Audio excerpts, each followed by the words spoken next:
So this time I'm going to try and get the engine out. I was reading through the manual. The direct ignition coil's got to come. This is a breather hose right here. That has to be detached. I also read that the gear selector has to come off, and then also the Kickstarter. That's just the start of it. There's still a lot of other small stuff, but I'll go ahead and get started on that.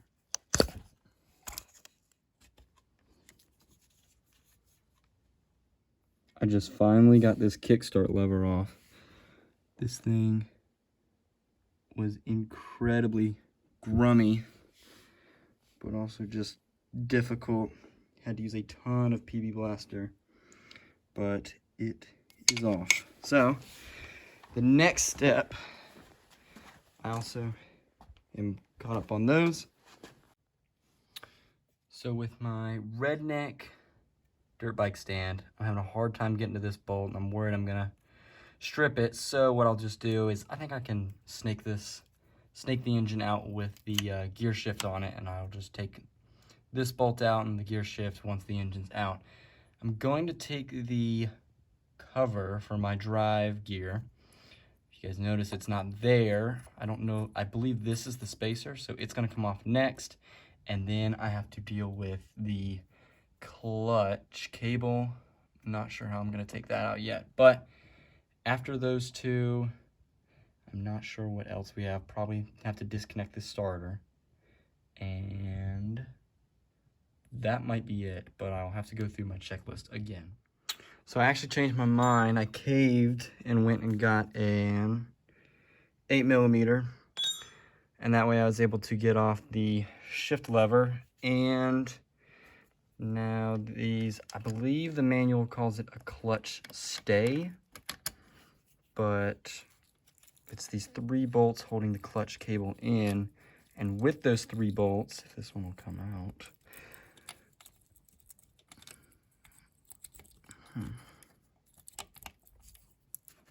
well, okay, so the clutch stay has these 3 bolts from the left to right. It's 1, 2, 3, and then it has this weird retaining clip, which keeps, I believe this just actuates the clutch down in the engine. I'm not positive, but I still have to figure out how I'm going to get this whole clutch mechanism undone from the bike, but we're getting closer. I think after this, it's just the starter and the alternator.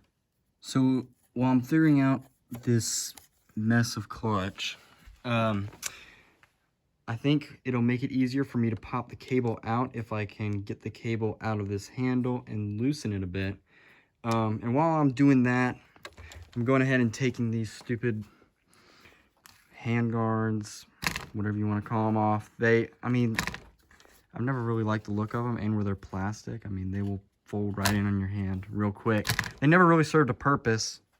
They just look like goofy mirrors maybe, but anyways, first one's already gone. Second one's gonna go too. This is one thing that will probably not go back on the bike. This clutch cable, not this one, but the one that was here, is an absolute menace to get out. It snakes from the left handlebar down through the right side. You can actually see it right here.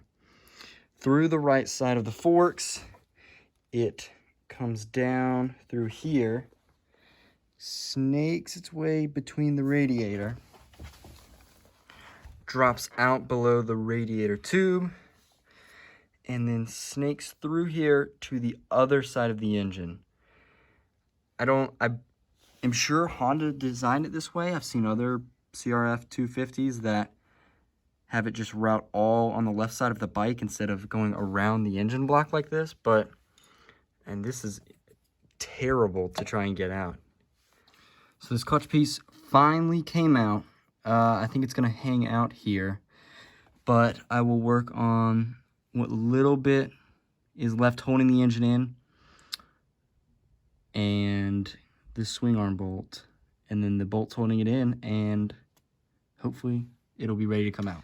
So the last main thing standing in my way is disconnecting this cable to the starter. And if the phone will pick it up, it is horribly corroded. I've almost rounded it off, so I'm gonna leave it alone until I get it out. But my plan is now to find the long cord that runs up to it, which I separated it here, but I will disconnect this from the box and snake the wire all the way back down, and then when I pull the engine, this wire will just have to come with it until I can get that rusty bolt fixed. But I don't know how long that's going to take, but there's just that left, and then the cam position sensor, which is just these clips up here. These all have to be disconnected. So after that, it is just the bolts holding the engine in. The swing arm is still giving me trouble, so I have to figure that out as well. The bike right now is a contorted mess, but using a brass bolt and then just a rubber mallet, I was able to push the pivot pin for the swing arm. I also detached the shock, so it's going to come out and it's going to get a deep clean. But if this swing arm will cooperate, it's jammed in there to this triangle shaped piece, but it is ready to come out. I'll just have to use 2 hands to get it. But after that, I believe it's just a few bolts holding the engine in, and then the engine. And then the engine should be able to come out after that. I may run into something else, but it's looking pretty clear. That looks terrible, but really close. Swing arm came out. All that's left is this plate holding the engine in there. And then this bolt across. And after that, the engine should be able to snake its way out. I believe the manual says the left side. So I'll have to get 2 people to do that, but it is looking good. I think the engine is finally free. It doesn't want to rock just yet, but it still has brackets holding it in loosely. It has a bolt in the front, one down here. That took me a while to figure out. The swing arm is out, so that's the back mount is not holding it in. And then I took the mount that would be right near the tip of my finger and the mounting brackets that held in and up here. I think it is finally able to come out. I'm just double checking over everything. I haven't seen anything still holding it in. It is just going to be a huge pain to get out, but I think it can come out now. So I will try to get it out. The engine is finally out. It was a nightmare. Took way longer than it probably should have, but it's the first time I've ever pulled an engine this complicated. So I think this frame's gonna sit like this for a while. I'll do a lot of cleaning, try to get all the oil and grease out of the bottom of that engine. I'll probably pressure wash it too and get all the dirt off the radiator and all of that stuff.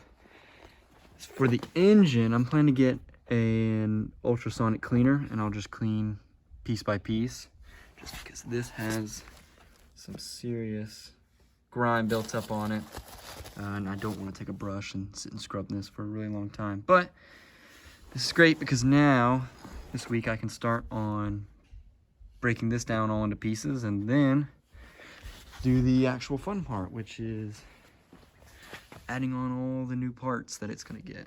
So this is the first big accomplishment of it. I'm pretty happy with where it's at for the amount of work I've put in it.